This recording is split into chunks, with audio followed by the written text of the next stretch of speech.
What up folks, it's Alex here. Welcome to MrAlexTech, and in this video we're going to be taking a look at this. This is the Viewsonic TD1655, a business-focused portable monitor featuring a 16-inch 1080p IPS display with a 10-input capacitive touchscreen, a metal stainless build, a built-in multi-angle stand, and USB Type-C connectivity. It can be yours for $240 or 265 British pounds. But is it actually any good? Well, in this video, hopefully, we're going to find out. But first up, let me just let you know that Viewsonic did send this review unit to me for free.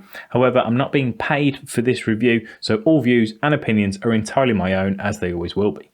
So first up, let's take a real quick look at what you actually get in the box. Of course, you get the display itself, you get a soft touch magnetic screen cover or protector, you get a pen stylus with an additional nib, you get a Type-C to Type-C right angle cable, you get a Type-C to Type-A USB cable, you get a HDMI to mini HDMI cable, you get a power adapter with a Type-C port, and you get a screen cleaning cloth. So, let's start really quickly by talking about the design and the general overall build quality. And I'm happy to report the design, I think, is really quite nice. It's quite a stylish looking device that wouldn't look out of place in an office or a meeting or a Skype meeting when you're working from home. In terms of build, again, it feels really quite solid. It is a metal construction, so it feels sturdy and well made in the hand. It has a similar feel to a relatively high-end smartphone or a metal tablet such as an iPad. Now, the soft touch case included is also of nice quality and feels relatively well put together. It has magnets in it which attach to the rear of the monitor, and then the cover just hangs down over the front of the display to protect it while in transit. Now, the cover can also double up as a mat just to stop the monitor from sliding around on a slippy desk or other surface. Now, in terms of weight, it weighs in at just 0.94 kilos, but that's without the screen protector attached. Once you slap that on there, realistically you're looking at more of about 1 kilo, which in my opinion is still pretty light. Now, they do advertise it as being just 6.1 millimeters thick, but they're kind of cheating there. It's 6.1 millimeters thick at the very top at its thinnest, but it does sort of chunk out towards the bottom and comes in at 14.7 millimeters. It's still not really considered a thick device, and it's plenty thin enough to slide into an existing laptop bag so you can take it with you when you go to work or the office or to go grab a coffee or wherever you're going. Around the front is the screen, of course, and it is 16 inches, but the actual real usable, viewable screen is 15.6 inches, which actually does make it quite large for a portable device like this. It's bigger than my MacBook Air, it's bigger than my iPad, and it's bigger than my 14-inch G14 laptop. And that obviously comes with some pros and cons. While it is relatively thin, it does have quite a large footprint at 16 inches. Now, that larger screen may be beneficial for those that aren't looking for the most portable solution, but others may want to find something just a little bit smaller. The resolution is 1080p, which for 15.6 inches, in my opinion, is sufficient, but it's kind of borderline. I know there are people out there who would much prefer a higher resolution display. You can't really see any pixels. It's fine at a normal working distance, but I know some people would prefer a 2K 1440p or a 4K display. Being an IPS panel means the viewing angles are pretty good at 178 degrees, and it does have some useful features such as a blue light filter, so you can just reduce the blue lights to stop your eye fatigue if you're working for long hours. It has a refresh rate of 60 Hz and a response time of 6 milliseconds, which is pretty standard for this sort of device. Now, onto some of the negatives. It's not particularly bright at just 250 nits. It's certainly not as bright as my other two laptops, which I use often. And then you combine that with the glossy finish and the reflective nature of the display, means it's going to be pretty hard to see in direct sunlight or even a particularly bright environment. Now, the contrast is just okay, while the color accuracy, unfortunately, is a bit of a letdown, covering just 64% of the sRGB range. So let's have a quick look at a comparison between my MacBook Air and the TD1655. When viewing images or video with lots of blues and greens like this one, it honestly doesn't look too bad. Obviously, it's lacking some of the brightness, contrast, punch, but it doesn't look too bad at all. It's when we start to introduce reds that it really starts to fall down. If you take a look at this image here, The reds look really washed out, they've got no saturation or punch to them at all, and they start to resemble much more of a washed out orange colour rather than a nice deep red. This means that if you're looking to do even light design, photo or video editing work, you may be disappointed in this monitor. Purely for general usage, office work or productivity, then it may be less of a concern to you. I've been using it as a second display with my laptop for note-taking, research for these sort of videos, general web browsing, emails, and that sort of thing. And for that, honestly, it has been absolutely fine. The problem for me personally is I don't feel comfortable doing any of my photo or video editing with this display, so I either have to switch it off entirely, just focus on my primary laptop display, or switch to a different monitor altogether. Now around the screen, we've got the bezels. Now the bezels on the left, right and the top are really thin, which gives it a really nice look. The bezel across the bottom is considerably larger. Now whether you like that or not will be entirely up to you. Personally, I don't mind it at all. I actually think it helps because it raises the actual screen off the desk just a little bit, which brings it more in line with my laptop.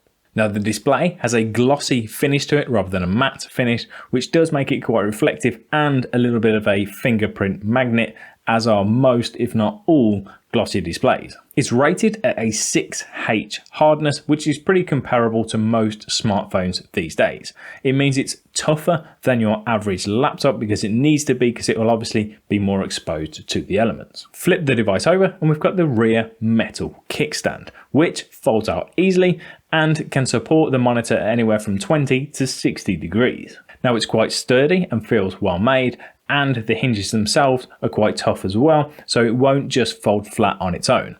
My only real criticism is that it doesn't quite go as flat as I'd like it. It certainly doesn't go as flat as something like a Surface Pro. So for those that like to do a lot of note taking or doodling, it may not quite go flat enough for you.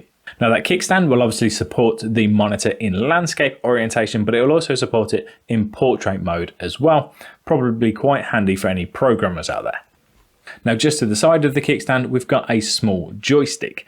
We've got up, down, left, right, and then we can click it in, and then you just need to hold it to power the device on or off. Just above the kickstand, we've got two little vents for the speakers. There are also two small vents across the bottom of the device as well. Now I believe there are actually two speakers within there, and you've just got these 4 ports to allow some of the audio to escape. Now in terms of the sound quality from those speakers, it's kind of average. It's not the worst, but it's also not particularly great.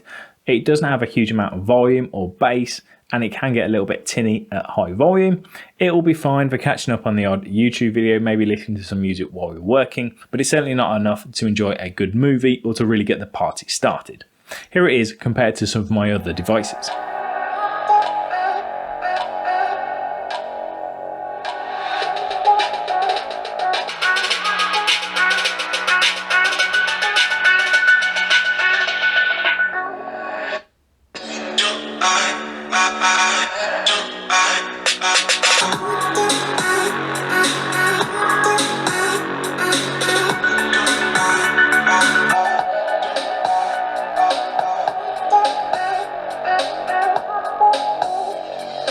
Over on the right hand side there is a single LED, and over on the left we've got all of the ports for connectivity. We've got a 3.5mm headphone jack, 2 USB 3.1 Type-C ports, and a mini HDMI port. The Type-C ports are capable of power, audio, video and touch inputs all together, so it really is a one cable device. Simply plug the supplied Type-C cable into the monitor and then into your own device, and providing it can provide the 10 watts of power required, it will boot up and then you're good to go. Now when connected to a mobile device like your phone, it will run in a reduced power mode and the brightness will automatically be set to just 15 out of 100 to help save some juice. Now in this mode, obviously it's still going to drain your battery. Viewsonic reckon that you'll get about 2 hours with your average smartphone of usage using this monitor. It's worth just pointing out here that the TD1655 doesn't have its own battery, so you do need to make sure it's connected to a power source at all times. Now, if you don't want to be sucking all the power out of your smartphone or your laptop or whatever, you can of course use the supplied power supply or your own external USB battery pack to power the monitor via the second Type-C port. Now, the included power supply is actually quite a good one, delivering 60 watts of power. and the monitor is capable of delivering all of those 60 watts directly to your device. In use, the monitor will use roughly 10 watts of power, leaving the other 50 watts to go towards charging your phone or your laptop. And it will continue to forward that power even with the monitor turned off, which is really handy. You can just leave it on your desk, turn it off, but still use it to charge or power all of your devices. Now, for reference, the official MacBook Air charger, which comes with the new MacBook Airs, is just 30 watts. So it's actually quicker for me to charge my MacBook via this monitor rather than using the official power supply. Now, one other quick note, you do only get one Type-C to Type-C cable in the box, so you will need to pick up another if you want to run the Type-C cable from the power supply to the monitor, and then another Type-C from the monitor to your own device. In terms of compatibility, it's compatible with Windows, Mac, Linux, Android, Raspberry Pi, and Samsung DeX. I personally have only tried it with Android, Windows, and Mac, and I've had varying amounts of success setting up with those devices. Let's start off with my Android phone, where it works really well. I just plugged the Type-C cable straight into my phone and it picked it up right away, started mirroring my display, and all of the touch functions worked without any issues whatsoever. On my Windows laptop, it was also plug and play, as Windows downloaded any drivers and did everything for me. I just plugged it straight in, it started to charge the laptop, it put the display on there, and all of the touch functions worked as expected, so it was nice and easy. However, getting it to work on a Mac is a different story, and it is a bit of a faff. It will work as a display with no issues whatsoever. Just plug it in, you'll have a second display and it'll be good to go. But if you want the touch functions to work, then you'll need to download an additional piece of software called VTouch. Not only that, if you're using an M1 Mac like I am, you actually need to boot into the security utility and activate the reduced security to even get it to work. And even then, it doesn't work for me because there seems to be a bug with it at the moment where it just shows that I don't have a license to use it. Now, I've actually emailed Viewsonic regarding this, and they have acknowledged that it's a known issue and they're working to get it fixed ASAP, but it is definitely worth bearing in mind. Now, if your device is like my Windows PC and doesn't have a Type-C port on there, what you'll have to do is use the HDMI to mini HDMI for the audio and the video, and then also connect the Type A to Type C USB cable to provide power and any touch inputs. It still works just as well, but obviously it's two cables rather than one, so it's slightly fiddlier to set up. Once connected though, the touch function does work really well. It doesn't feel dissimilar to your average smartphone or tablet. It's easy to use, it's intuitive, and it's responsive. You can navigate PDFs, flick through a slideshow or a photo album, or scroll through a long document or website really quickly and easily. It really does work quite well. Or alternatively, grab the included stylus to start making some notes, annotations, or in my case, it really saved my bacon because it allowed me to sign an important document without having to print it. Do note this isn't a professional graphics tablet, it's more in line with a smartphone or a regular Android or Apple tablet. You realistically wouldn't want to try to do any complicated drawing, painting, or design work on here. But it's certainly efficient for annotating a PDF, taking some quick notes, or just doing some random doodles. How much you'll actually use the touch functions and how beneficial they will be is entirely up to you. I find it really useful when I'm working from home to be able to sign things without having to print them, but that's really the main thing that I do with it. If you're not really bothered by the touch functionality, Viewsonic do a TD1655, which looks to be an identical monitor just without the touch functions. So overall, I think it's an interesting device that could work well as a second display if you're working from home. However, it does have some significant shortfalls which stop it from being a great all-rounder. I think the design, the build quality and the look are great. The kickstand works well. The port selection is sufficient. I really like the charger that's included and the fact that we can forward all 60 watts to our own device. It's easy to configure and use, and the touch functions work well. So it's such a shame that it's let down by a relatively high price, in my opinion, and poor color accuracy. And that's it from me. Hopefully you enjoyed this video and you've got the information you wanted so that you can make an informed decision. If you did enjoy this video, please do give me a thumbs up. If you got any thoughts or feedback, please leave them in the comments section below. And if you're new here, you enjoyed this video, maybe consider hitting that subscribe button for me. Thanks ever so much for watching, folks. Take it easy. I'll catch you next time. See ya.